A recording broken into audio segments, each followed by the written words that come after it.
4 વાગ્યા સુધીમાં રાજ્યમાં 90 તાલુકામાં વરસ્યો વરસાદ। સૌથી વધુ નર્મદાના સાગબારામાં 6.5 ઇંચ વરસાદ। 16 તાલુકામાં 2 ઇંચથી વધુ।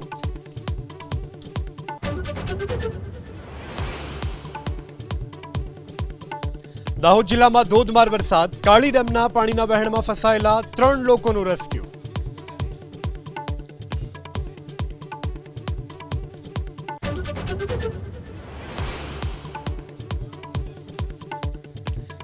બોટાદ શહેરની શાળા નંબર 20માં આચાર્ય પર હુમલો। છૂટા કરાયેલા ખેલ સહાયક અને તેમના ભાઈએ હુમલો કર્યાનો આરોપ। ઇજાગ્રસ્ત આચાર્ય સારવાર હેઠળ।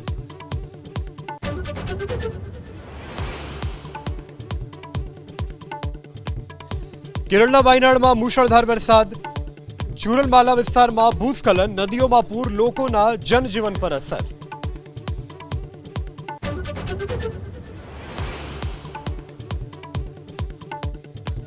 વર્ષ 2026માં 2 વખત લેવાશે CBSE ધોરણ 10ની બોર્ડની પરીક્ષા। પહેલા ચરણમાં ફેબ્રુઆરીમાં પરીક્ષા, બીજા ચરણમાં મે મહિનામાં પરીક્ષા।